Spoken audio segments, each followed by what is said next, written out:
Welcome to Slimehouse, a podcast rated PG for crude humor, outrageous hijinks, and mild language. I'm Jared. I'm Max. I'm Jasper. I'm Nelson. And today, we're not just talking about a slimy movie. We're talking about a slushy movie. We're talking about one of the first movies released in the 21st century, 2000's Snow Day.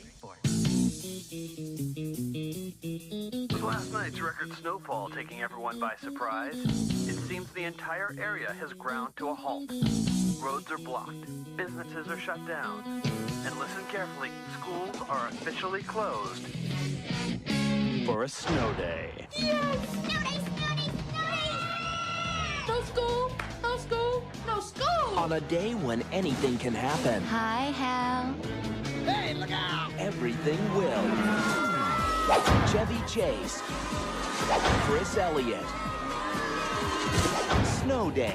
I'm going to ask my friends here to give me just a little push. I said a little one! Oh! So for a lot of us around the country, it's getting colder outside, and this movie may take us back to the days of a snow day, which for some people needs no introduction, but I know some of our listeners are in warmer climates. So let me tell you a little bit about what a snow day is, or this particular snow day. A group of kids in upstate New York kind of manifest a snow day after a seeming lack of bad weather, and having the day off of school is a day where anything can happen. And for the youngest protagonist, Natalie, that means her and her friends are going to fight against an evil snowplow man to keep schools closed longer. For her older brother, Hal, that's going to mean he's going to go chase after the girl of his dreams with his friends following along and kind of egging him on in some way. And then for the parents, for the dad is a weatherman, of course. So this is a day for him to show off his weather skills. And for the mom, it's frustrating because she's got to work, got to make some bacon, but snow is blocking her from doing that. It's a day where anything can happen except for school. And this movie, as Jared mentioned, is came out right in the prime slime era in the year 2000. It's a pretty stat casting crew of slime frequent guests. It's directed by Chris Koch, this is actually his only slime credit, but he directed several episodes of The Adventures of Pete and Pete on Nickelodeon. But this movie was actually written by the creators of Pete and Pete, Will McRobb and Chris Vicardi, who also would later go on to write Alvin and the Chipmunks, which is another later key Slimehouse movie, and lots of other early Nickelodeon shows, which really kind of inspired the ethos of Slimehouse as a genre. And there's a lot of kid stars too who appear in this movie that would go on to be real Slimehouse favorites. Most notably Xena Gray, who plays Natalie. She was in Max Keeble's Big Move, the Shaggy Dog remake. Josh Peck, who plays her best friend, who would go on to many movies, but most notably the TV show Drake and Josh. Then you have Mark Webber playing Hal, who would go on to be in Scott Pilgrim vs. the World. Emmanuel Chiriqui, who would become famous through Entourage and the Hinder Lips of an Angel music video, and Skylar Fisk, who's actually the daughter of Sissy Spacek as Lane. But then there's also a couple adult stars in this movie too that would be, kind of forebears, but also key players in Slimehouse. Chevy Chase, kind of the every dad in a lot of comedy movies. Chris Elliott as the snowplow man. But then there's also some funny cameos in this movie that I think kind of speak towards the Slimehouse attitude as well. Iggy Pop and Pam Grier, most notably, who are famous for their punk rock music and exploitation movie acting, respectively. Which I think we talk a lot about how Slimehouse is this kind of punk attitude for kids, this commercial punk attitude for kids, and they're these exploitation movies. So I think them kind of being in this movie really is a fun nod to that kind of attitude. Yeah, and interestingly, Iggy Pop also appears in some Adventures of Pete and Pete episodes. So for the further cementing the connection this movie has to that particular show, which is a show I think deserves some further examination on this podcast in particular, because I've only seen a few episodes, but based on what I've seen and just in general, this sort of solidifying it seems like it's a huge influence on the slime that was to come. Definitely. And I think a lot of those early Nick shows, talked about a little. We talked a little bit about him with the Orange Years, the documentary, and our interview with the directors there. You know, Nickelodeon and for sure, just the name Slimehouse. You know, a lot of people think this is a purely Nickelodeon podcast. I think that early Nickelodeon attitude really kind of is what took the genre to a new level.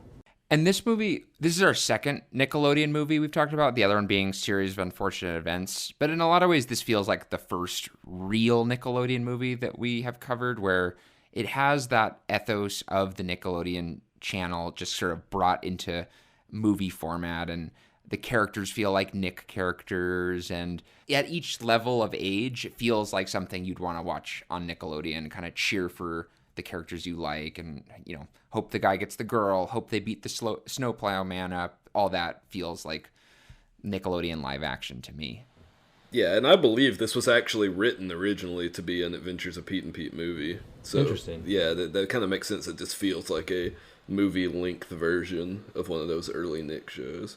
I saw this movie in theaters. You know, I only half remember it, honestly. I go revisiting it now, but I didn't have a lot of snow day experiences growing up in, you know, the West Coast, so maybe y'all have some that are unique. We had fire days, Jared. We had ash days in Southern California.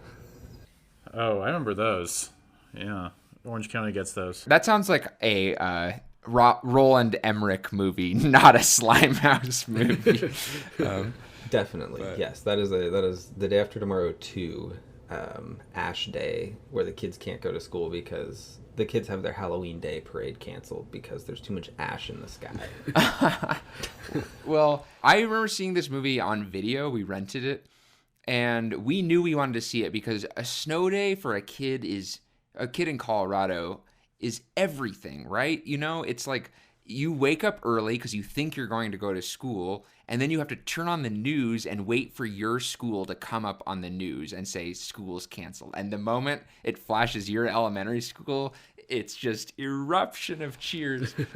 And the most epic of all time was on March 21st, 2003, which anyone who grew up in Denver will remember.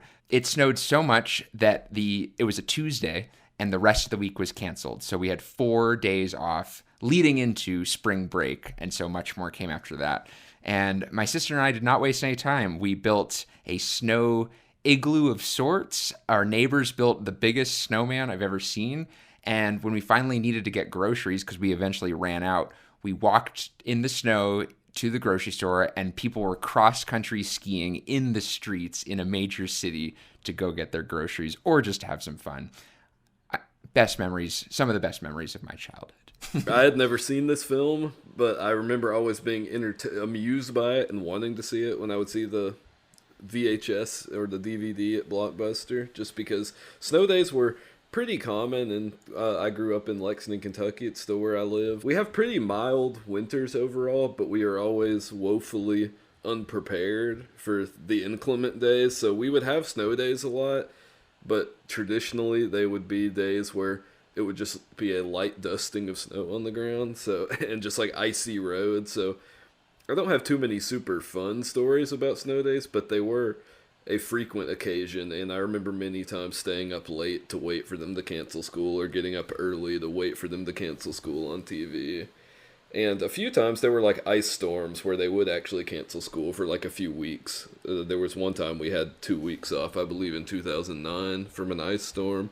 But yeah, we had a lot of snow days, but unfortunately never too many antics, because it was too unpleasant of a weather to really go out and have fun. It would just be like cold ice rain and not the fluffy snow you want. Well, it's better than the next generation who's going to watch this movie and be like, what's a snow day? We just have school on our laptops every day. Yeah. So there's actually a character in this who actually has to work remote because of the snow day, the mom character in this. So it's like, you know, interesting to revisit this movie. Like I said, I only remember like very certain. I had pretty much forgotten about it, but like watching it, it's like, oh yeah, that Chris Elliott's, you know, this really gross guy. You know, it's like It was fun to revisit this movie for me. Well, it's funny you say that because the parts I remember are the parts that obviously meant the most to me as a kid. So I remembered the whole romance really well, and I remembered the whole Snowplow Man battle really well. But the mom story, I completely forgot about her. But yes, she has Zoom calls and of some odd version, and she has to work, and that did kind of speak to kind of an odd topicality hidden in this movie. Yeah. Yeah, that was that they got Chili from TLC for a cameo. It's sort of the like highest point of attention towards that band, but it's a webcam only role, which makes me wonder like did they put this whole webcam plot in so they could get Chili in a little role without actually having to have her on set? We need to talk about the soundtrack in this movie. Like, OMG, like, you know, it beats Shrek to the punch with all the Smash Mouth in it. It's hardly the first movie to have Smash Mouth in the soundtrack, but they have 2 songs in this. We got some ska in the scene where they like announce school's canceled. We got some like good like, you know, ska punk going there. I don't know the band. I think it's Mighty Mighty Mighty Bosstones.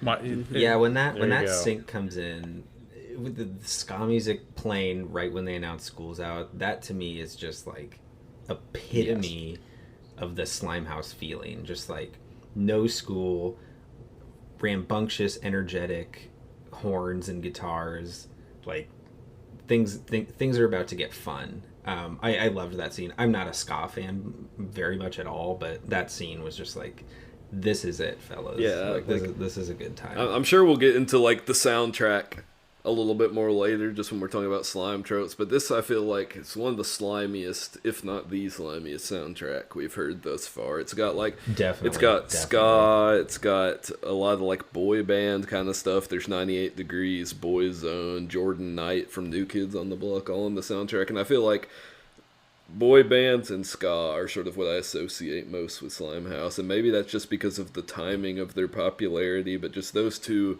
sort of genres of super like teen pop and like mainstream ska pop punk kind of stuff feels very slimy to me. Maybe this observation's a little off, but bands like Mighty Mighty Bosstones and that kind of wave of ska and Smash Mouth, they kind of almost feel like pop punk for kids. Like, it's not snotty enough to be like Blink-182 or some of the stuff that would follow that later in a couple years, but it's like something that like Smash Mouth would be on Radio Disney. There was a couple of like lighter ska bands that were on the Radio Disney because it's like fun. It has that punk kind of anarchic attitude, but it's very light in its subject matter, and for me, that those kind of songs being the soundtrack to these movies is just so fitting.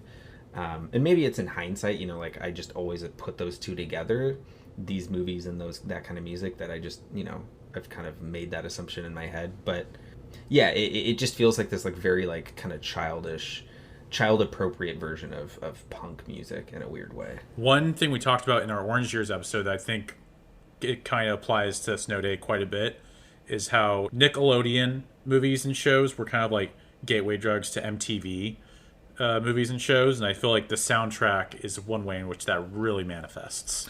I love that you said that because I kind of forgot about that. And I think it's key because the soundtrack helps you really feel like you're in a time and place, kind of like when you watch a 50s movie and they play Chuck Berry in the diner, you know. I feel like Slimehouse is the closest version of that when you hear Smash Mouth and these other 98 Degrees and these other bands really like jamming out at like age 7 years old, you know.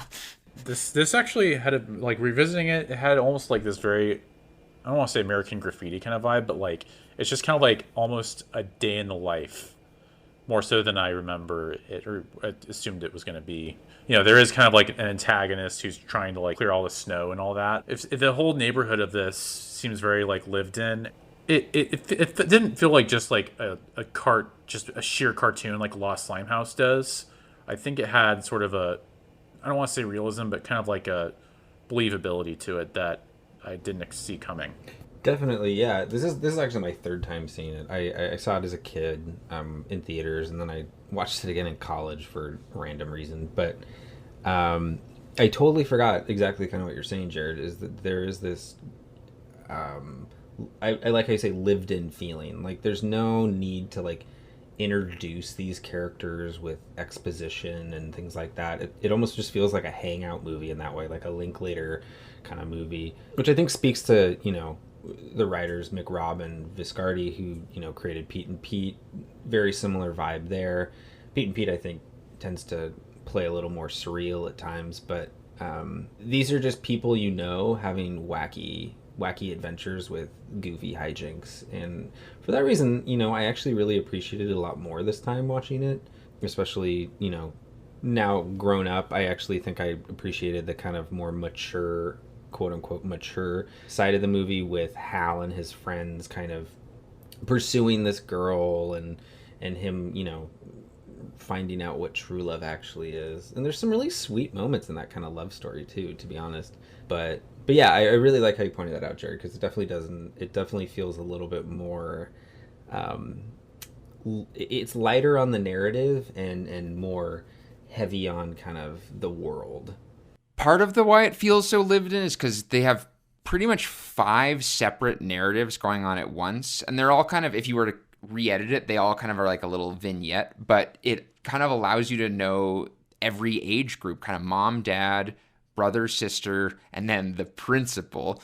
And so through that you get to see, and I, when I was first watching it, I was like, wow, these don't interact with each other at all. But then in fact they do kind of bump into each other, the way, like, if you lived in a small town, or like imagine you're on vacation on a place and like the kids are off doing something, but then you might bump into the adults at lunch or something like that. And it kind of reminded me of that, which is very Americana, very, very old world, where like everyone kind of lived and they kind of bump into each other around town. But they also, like, the kids have their own journey and the teens have their own journey. Yeah, I actually, like, the night before I watched this, I watched Robert Altman's Shortcuts, and like the morning I watched this in the day when I woke up, and I was like, damn, these actually share some similarities in their storytelling, and where it's like all these like just households like going about themselves, all these people doing their thing, and these stories, just you see these vignettes and then they all kind of come together by the end.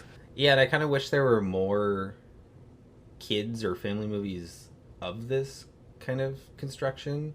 I feel like a lot of kids movies beyond Slimehouse, you know, a lot of family movies fall into this trapping of like, you have to have an interesting plot or an interesting concept. But in reality, like, this is a really compelling movie. I mean, you know, it's very watchable.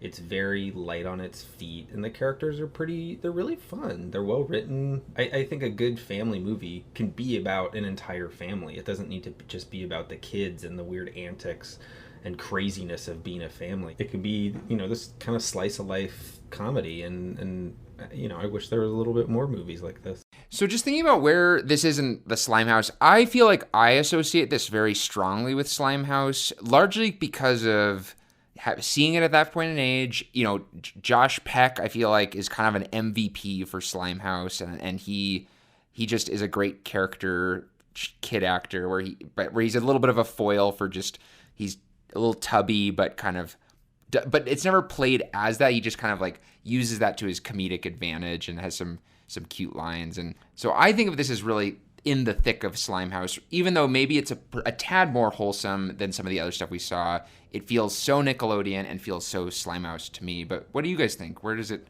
fit for you guys? Echoing you, Nelson, this to me is a very like emblematic movie of how I remember kind of what, you know, my vision of Slimehouse is, and I guess our collective vision.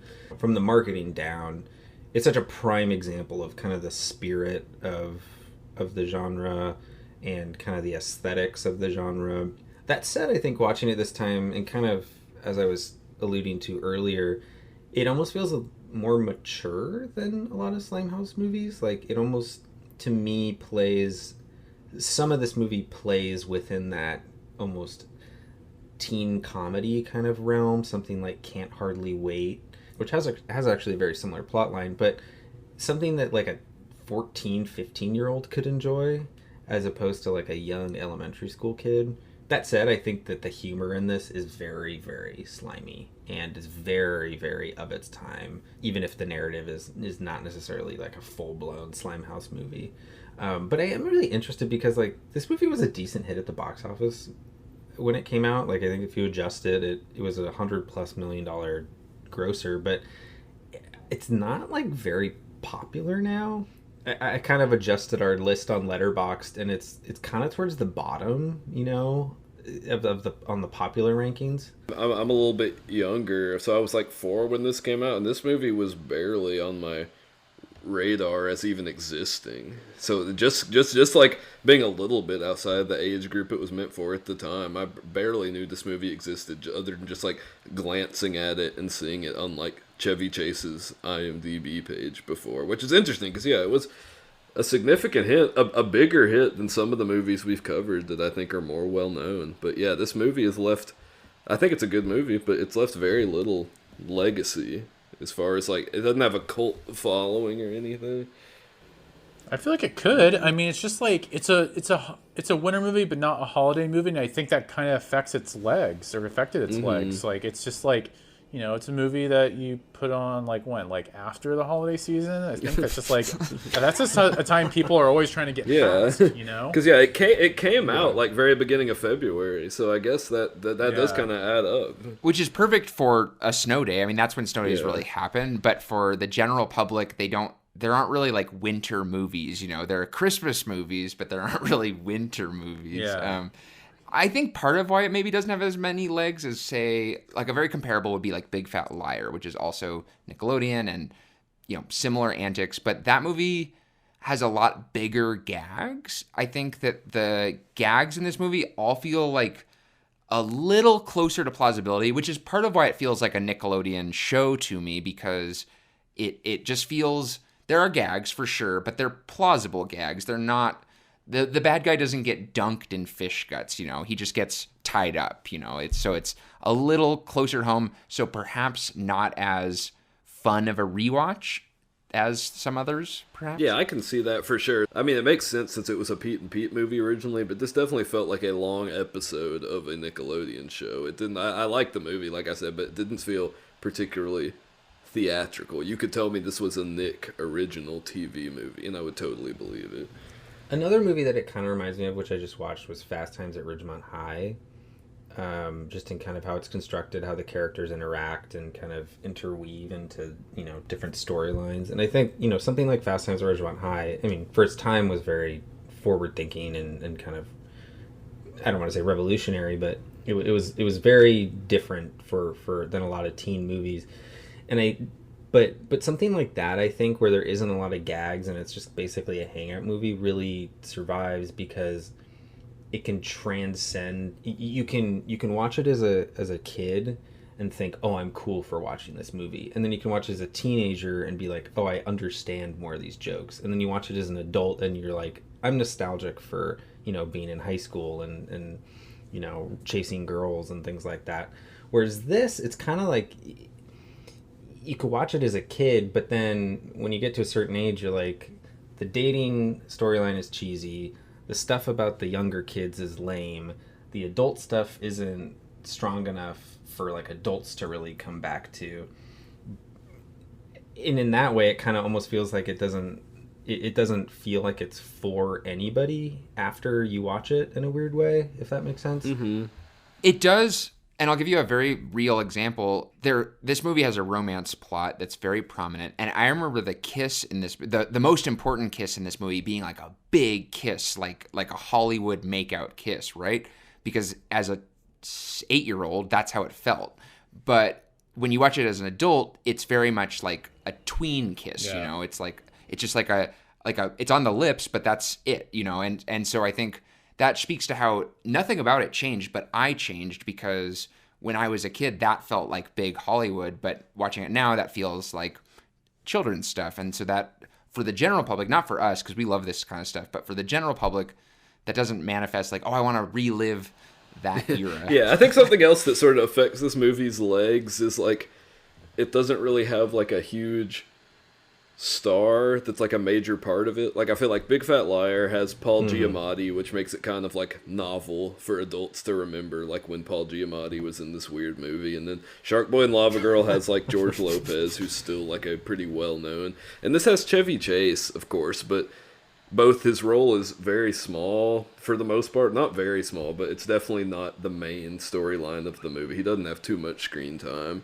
And then Chris Elliott, who sort of is, I guess he has Schitt's Creek now, but never really blew up to be as huge of a mainstream comedy star as I feel like he was sort of primed to. I like him a lot, but I feel like once you get past, like, There's Something About Mary, he's in, like, one of the Scary movies, and then it just kind of fades away until Schitt's Creek sort of brought him back to the mainstream. So I feel like there's not any huge stars for people to latch onto for this, especially adults. And I feel like actors are a huge thing for people, especially when it comes to comedies. And Chevy Chase, like I said, he's not in the movie much, and he's sort of way past his prime at this point.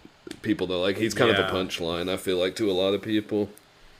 The closest is Josh Peck, I feel like, honestly. I feel like at this point, the Josh Peck presence is the biggest thing for people to go back to. And I mean, there's plenty of other more popular Josh Peck roles that I feel like people would revisit before this one. You know, it's like the box art for this movie. You see Chevy Chase's face, and he looks like very much like he doesn't want to be there. And I feel that not just on the box art, but like his performance in this. Like, he seems very like put out with the project to me. And I don't. People make that kind of like comment a lot when it comes to, like, you know, actors and movies, but like I rarely feel that when I'm watching something, but I kind of felt that with Chevy Chase here. Maybe I'm projecting like the drama with Community later on in his career, where like he had like a spat with people on set and, like, you know, felt like he deserved like more screen time or something. I don't remember exactly what it was, but there was something up with like his time in Community. But then you have Chris Elliott. You know, I mean, Chris Elliott's a great character actor, and, you know, I like him in this, and like probably in some respects the slimiest aspect of the movie, in my opinion. He's playing like just a, you know, like a Slimehouse antagonist through and through, and I like that character. I just think, I like that point you brought up, Max, with the kind of like these older actors. They weren't really selling a point in the movie. To adults, he's just some creepy guy with a plow named Darling Clementine. But to us, he's a snow day assassin. A man in serious need of a good flossing. It's not a movie that people have rewatched, and yet if you're doing Slimehouse, I feel like this is an essential watch. And so maybe we can talk about, now that we all kind of agree on its context, maybe let's talk about just it as a movie and its Slimehouse components that we see. All right, yeah. I definitely think Jared already mentioned him a little bit. This character of Snowplow Man, played by Chris Elliott, feels like maybe the peak slime element of this. I mean, I feel like we've talked about before, sort of as we talked about in Monster Squad and Home Alone, there's a sort of trend of having these neighborhood legends as characters in this, which Snowplow Man definitely fits that. He is rumored to like turn kids into road salt, and he's just this super over-the-top character that rides with like a raven in his passenger seat, and he has really gross teeth and all this stuff. And like, I mean, the only difference with this is he actually is like pure evil, unlike the characters I mentioned before. But this character of like this over-the-top evil adult who's just the neighborhood legend, there's all these rumors that precede him, felt extremely slimy to me. Yeah, definitely.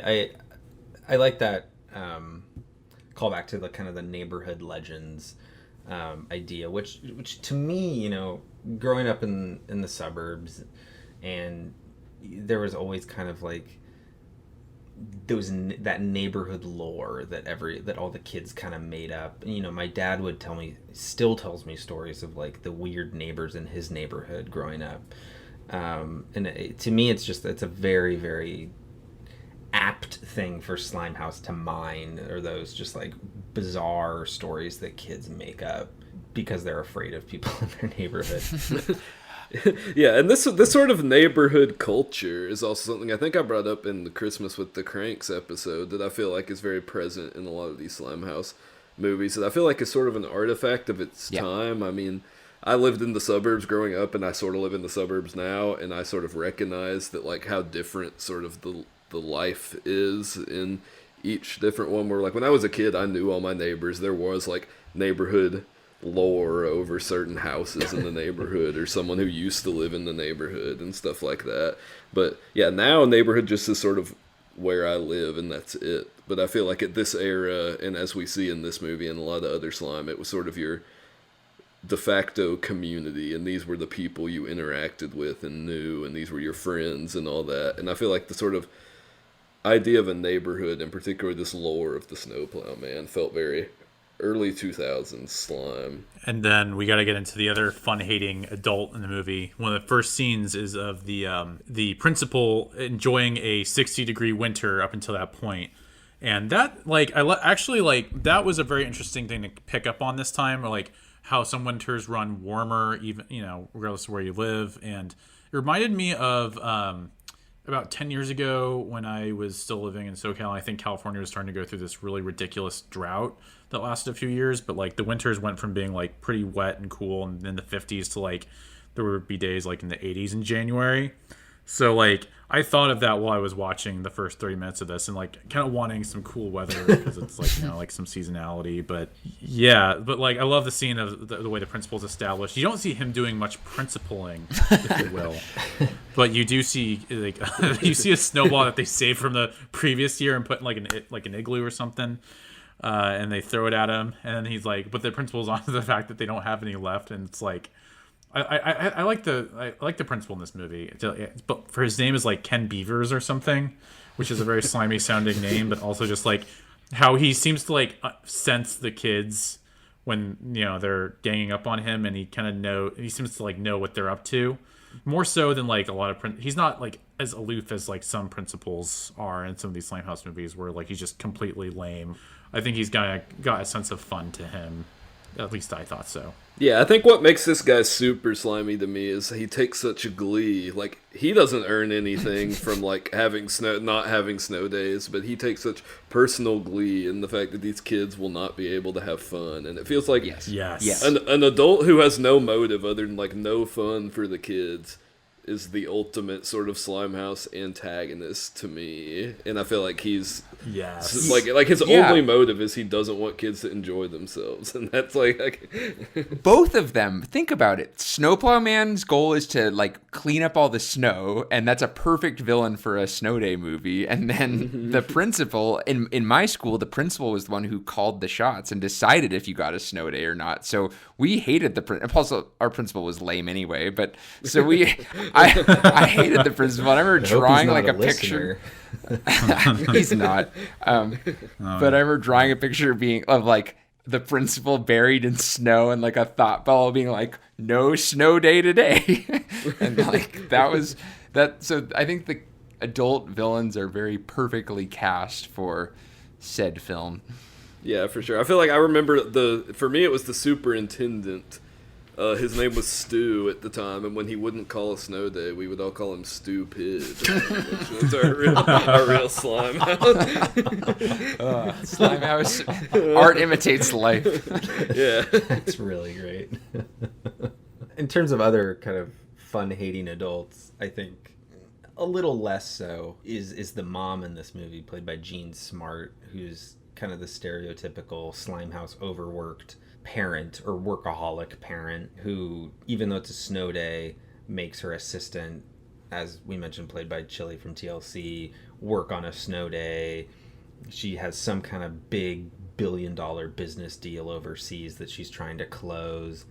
But then in the end, spoilers, you know, she comes around and realizes the fun of a snowball fight with her kids, and, you know, realizes that a snow day should be for fun, not for work, which is a very Slimehouse arc. Yeah, for sure. This the overworked parent we've talked about a lot, and this is definitely a good example of that. The parents are married in this one, which is a rarity in these parts. Mm-hmm. But there's also a trope that goes with the mom. All the mom scenes are with the youngest little brother, who is kind of just a classic like Slimehouse little brother, where like we meet him and he's slurping his soup through a bendy straw, and it's kind of how he rolls throughout the whole movie, making trouble. He puts his hand in his mouth, and he's a gross one. Okay, so yeah, the brother in this that Nelson mentioned, his name is actually Randy, and to me, the whole time I was watching, I was like, this reminds me a lot, just the jokes they're using, the way he acts, of the brother in A Christmas Story, which isn't a movie I've seen in quite some time, and come to see, I look it up afterwards, and the brother's also named Randy, which I feel like sort of has to be a reference, especially considering the wintry setting of this movie, having this annoying brother that's stuck at home with the same name. It feels very, and I think Christmas Story is a pretty, maybe a pretty essential. Like I said, I haven't seen it in quite some time. Feels like it could be some essential proto slime, just as far as the humor in that movie goes. So Christmas Story should definitely be on the docket for next holiday season. I would argue it is a key proto slime and just Slimehouse movie. The way this movie deploys the narration of the main character played by Mark Webber is actually very reminiscent of Christmas Story to me as well. Especially the part we mentioned that there's like the urban legend of Chris Elliott's Snowplow Man, but a lot of that is established through the narration about like his wheel is made from the braces of kids he ran over and all this like gnarly stuff. But yeah, Christmas Story is definitely proto Yuletide slime. yeah, and I believe Christmas Story also has sort of a bully. He's a child character, not an adult, but a bully character that's sort of introduced in the same manner as Snowplow Man, in that like there's rumors he like is cannibalistic and his teeth are really gross and all this stuff, and that just reminded me a lot of Christmas Story for sure. There's something really interesting about the older brother being the narrator, because he's mostly narrating the kid antics of the movie, and it kind of does feel like Christmas Story, I'll admit, where it's like an older person looking back on a time.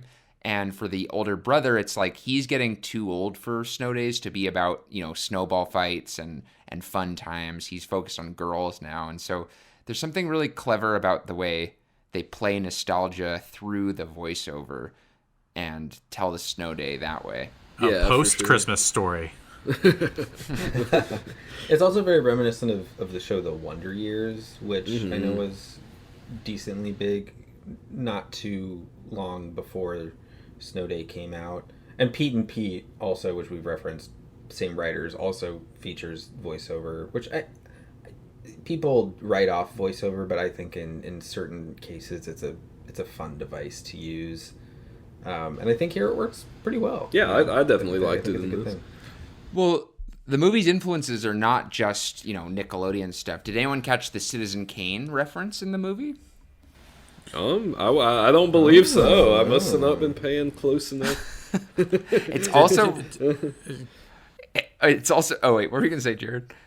Is it like Gary Oldman as a drunk cameo at one point? Close, because Mank also references this too, but at one point the dad gives the daughter a snow globe and she drops the snow globe and it rolls away just like Rosebud and the snow globe there.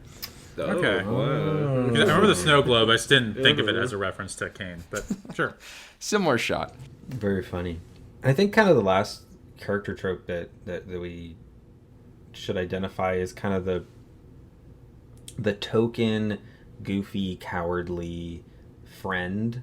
In this movie, played by Josh Peck, as we mentioned, who is kind of like the real slime all-star of this movie. At the time, he was kind of a fresh star, but he would later go on to do many great things. But in this movie, he just kind of farts like every time he's in a scene without any kind of explanation. He just kind of was like being dragged around by the snowplow man and he's just farting. Mm-hmm. They added in so many extra farts. It's like they must have played it for test audiences and been like, we need more farts. Let's just add that right now. Yeah, because at first I was like, he's just like the token, like you said, like the token like coward. He's not going to want to do like all these crazy antics, but which he is, but then also they have him just constantly farting, which definitely adds on to the sliminess and just like the Nickelodeon crudeness sort of this movie.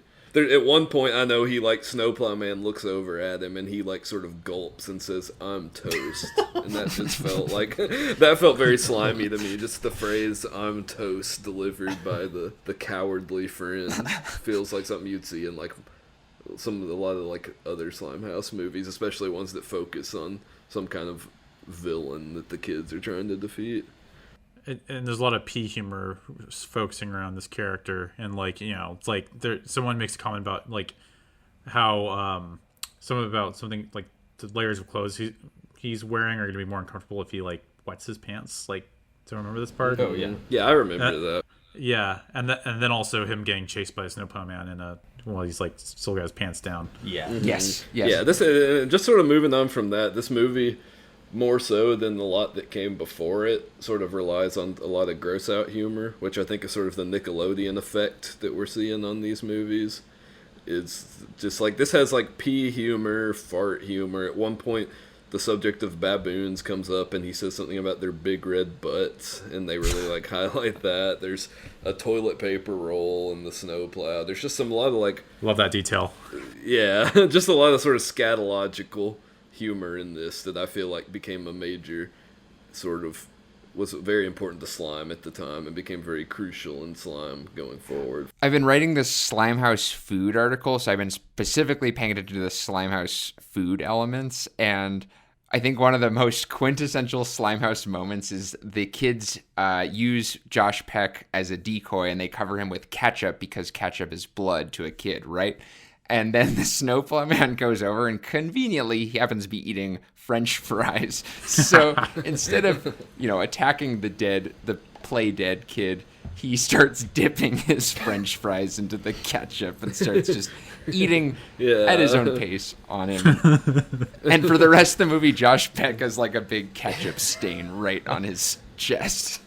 Yeah, and there's a good amount of food in this. For a good sure, amount of if food. we want to move on to talking about all the food. Yeah, there's a good amount of food and a good amount of French fries in this. If you notice, every time the kids go to the diner, which is kind of the central hangout spot for a lot of the teenagers, they're always just eating French fries.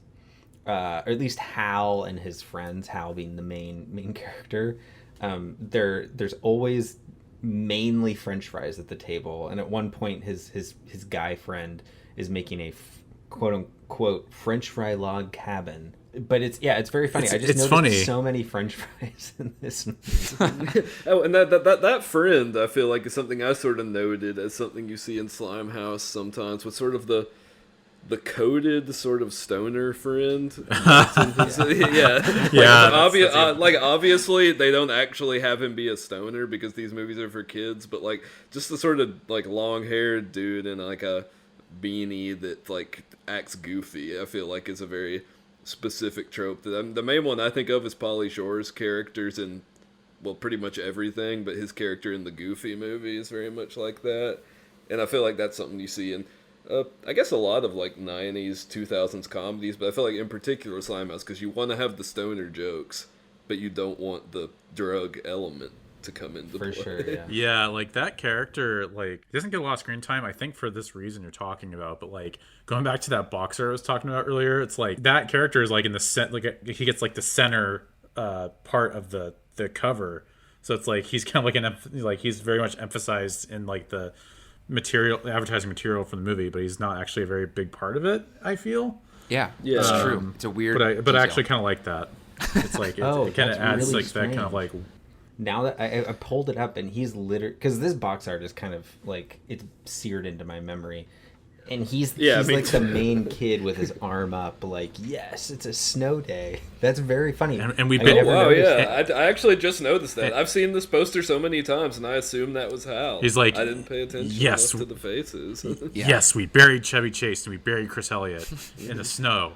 It's like actually, this dude's barely in. There's got to be a story behind that poster, because it's true. It's very weird in its like placement of people and the main characters versus the side characters. It's quite unusual. It's near and dear to my heart, that poster. And like I lied. I actually do have sort of a snow story. When I was in grad school in like Central Texas, it usually doesn't snow there, but it did one day in December, January, December, or whatever, and actually like shared the poster art for this movie.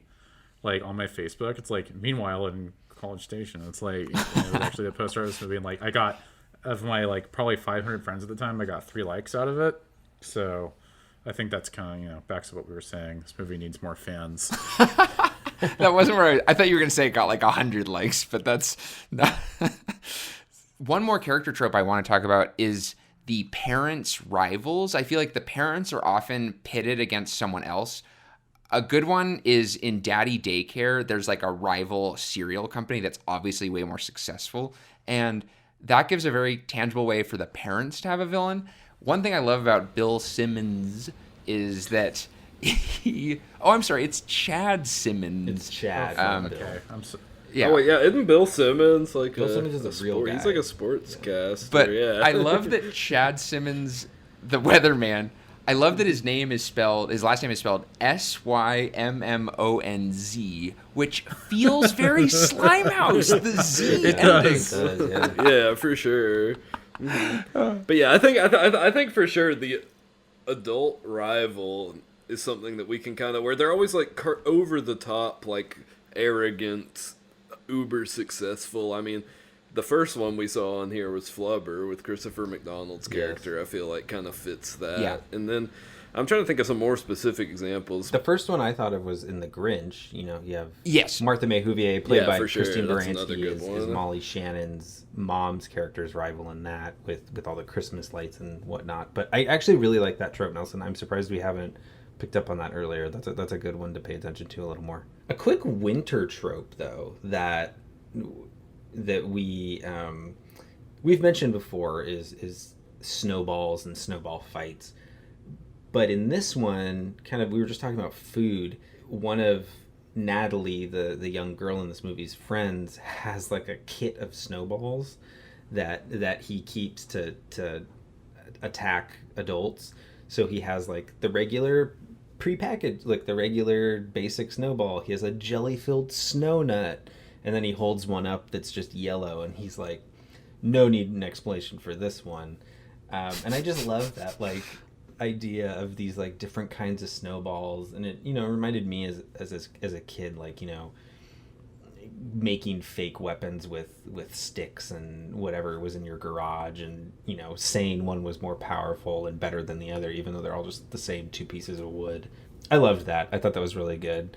And I think that kind of DIY mentality also creeps into this movie a lot more too. They build an igloo where they set up a video game system and a TV, which I love so much. I have to talk about that some, because I feel like kids always have the coolest clubhouses, the coolest whatever, and like the fantasy that they made this incredible like slide secret entrance to a snow igloo with video games set up and all their gizmos and gadgets, and then a slide getaway at the end to get rid of Snowplow Man feels just like ultimate kids' dreams right there. Totally, yeah. I mean, forts and whatnot was like my favorite thing to do when I was a kid. We didn't have snow days, but, you know, pillow forts, blanket forts, cardboard box forts. Always the best. Exactly. Always the best. I feel like this movie has sort of a DIY attitude, even aside from just the literal like DIY gadgets and stuff, in that it's sort of like the way the movie operates is sort of by romanticizing and really like glorifying and showing it as like a huge thing, this snow day, this romanticization of the idea of a snow day, which I feel like is something that like to a kid that's huge, but to anyone else it's not. And just I feel like the idea that like when this snow day happens, suddenly all rules don't apply. I think that's something that's actually said is like multiple times on a snow day, anything can happen, where like on a snow day, like these things may not be possible elsewhere, but on a snow day you can put a TV in your igloo and you can have these sort of like super powered snowballs and all this stuff. I just feel like the sort of kids-centered, like kids' ideas immediately become reality sort of speaks to the DIY aesthetic, and that's huge on this movie.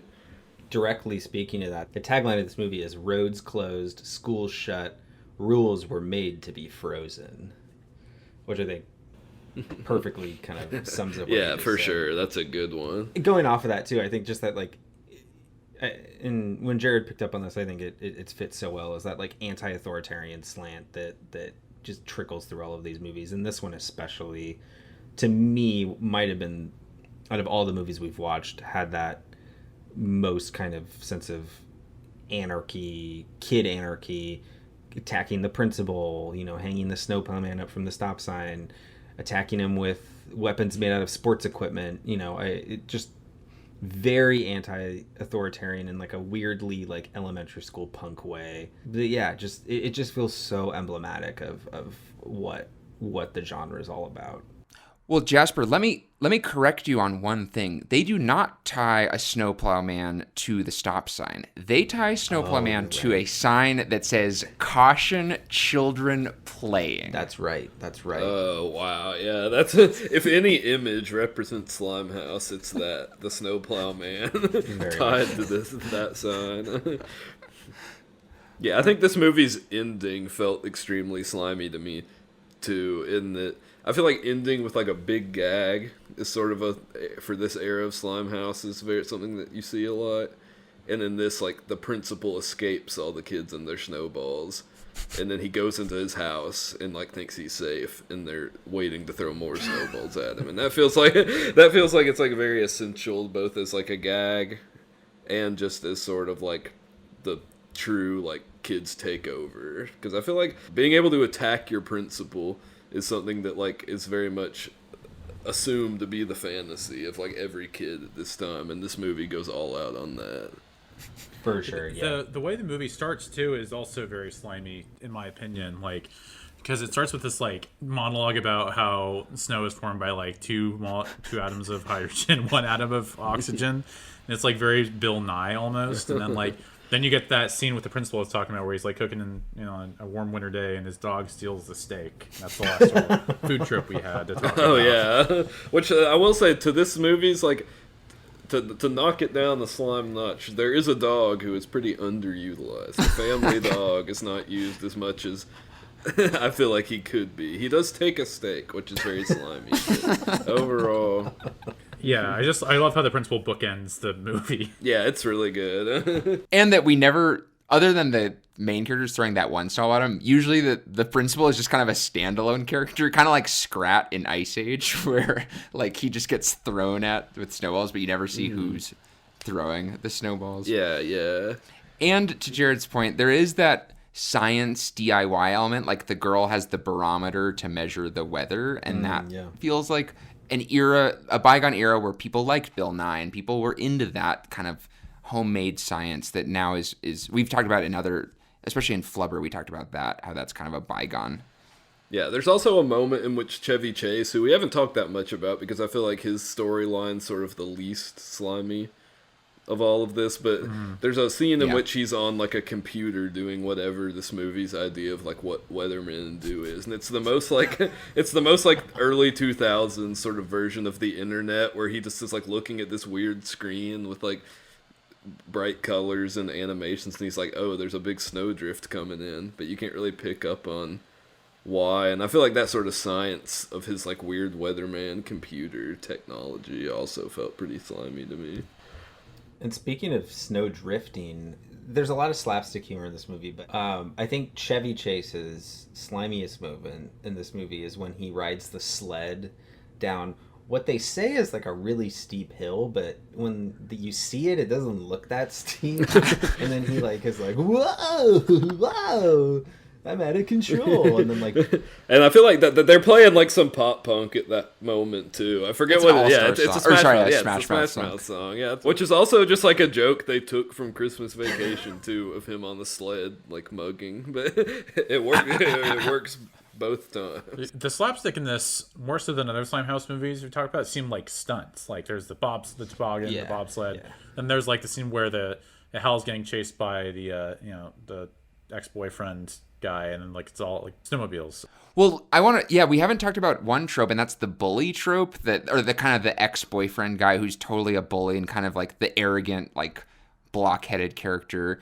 But the snowmobile scene I wanted to talk about because I'm gonna still stand by, like, Slimehouse was all about the action sports. Like they would always just like put those in there. Yeah, for sure. Mm-hmm.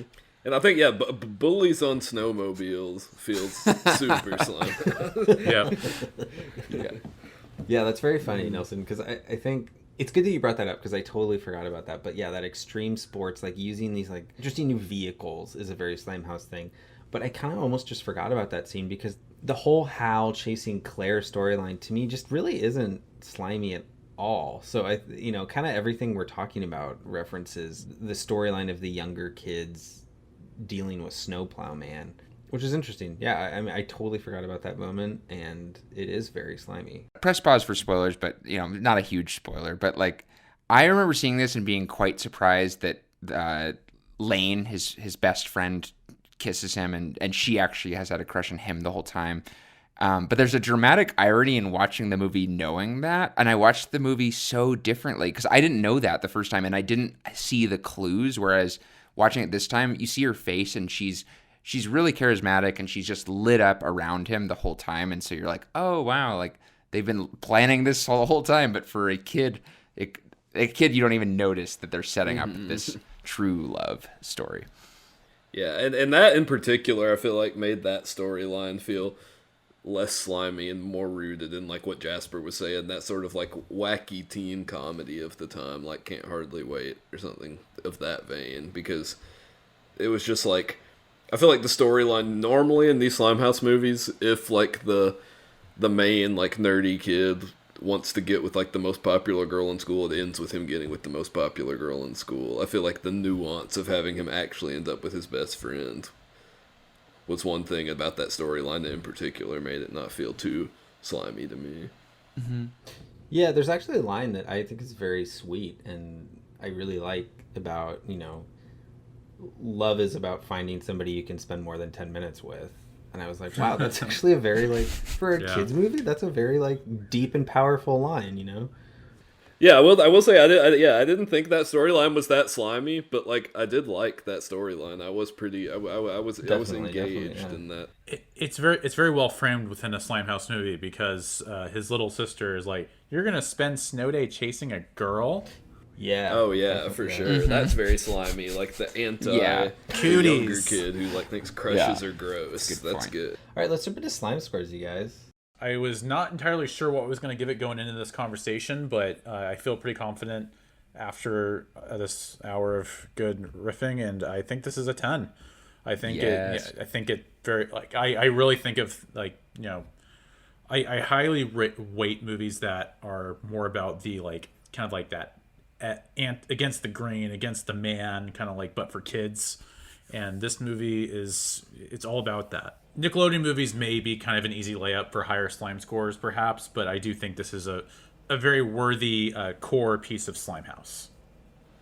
Yeah, for me, I feel similarly, but I would have to give this a 9. I think the scenes with sort of the elementary school kids, with Natalie and her friends, and with Snowplow Man and the principal, are all like an easy 10, a 10 plus. To me, that's like all what Slimehouse is all about, is like those sort of scenes and just sort of the anarchy among younger kids. But for me, this movie was a little too heavy on Hal's storyline and just sort of centered on him. I do think that even without that, it still was really hard for me to decide between a 9 and a 10, but I settled on a 9 just because his storyline wasn't very slimy to me and he gets so much screen time, but still a 9 is a valiant effort, and I do think this is still definitely a key Slimehouse movie. I would say this is essential slime for anybody.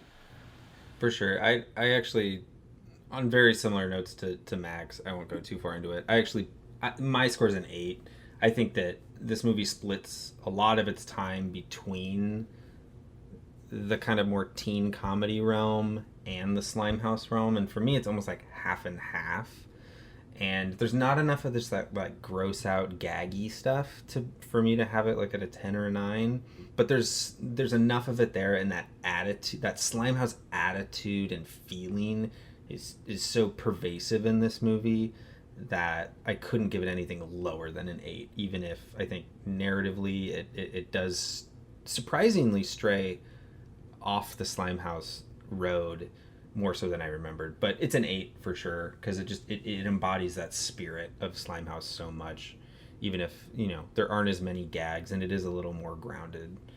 I am going to side with Jared because this is a 10 for me. It's beyond the individual plot lines. It is the attitude. Like, this is the snow day is like where kids' dreams manifest. And I feel like the movie nails what a snow day is, but also creates... Yes, let me concede it's not as gross out as some of the other ones, but come on, they literally added in fart sound effects whenever they could for Josh Peck. Like, what is more Slimehouse than that? Like, adding in farts just for the hell of it. just the spirit of it is so Slimehouse. And also I think of it as an essential text because of when it came out. The soundtrack, it is truly a Slimehouse soundtrack, not just like a song or two. So yeah, I give this an enthusiastic 10, probably buoyed up by the fact that when in my own Slimehouse history, this is a key text. I actually really like what Jasper said about this, almost like a not insignificant amount of this movie being like a teen comedy, like a more kind of dry, kind of like almost coming of age movie. Like it almost feels like a movie that someone made about this time period 20 years later, like right now, and it's like, reflexive. There's a part of this movie that like legit feels like it's that kind of thing, definitely, like almost like Lady Bird or something.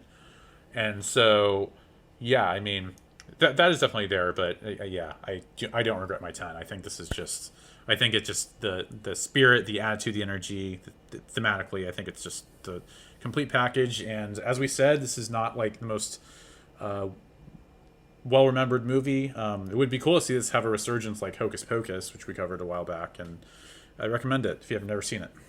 Oh, let me counter one thing about the teen comedy argument, Jasper, and that is that think about like Superbad, Lady Bird, all this stuff where the teen comedy components feel like you can watch them as an adult and understand them, but the teen comedy components here are still from a juvenile lens. It's still pretty innocent, like, I'm going to get the girl if I make a snow art of her favorite animal.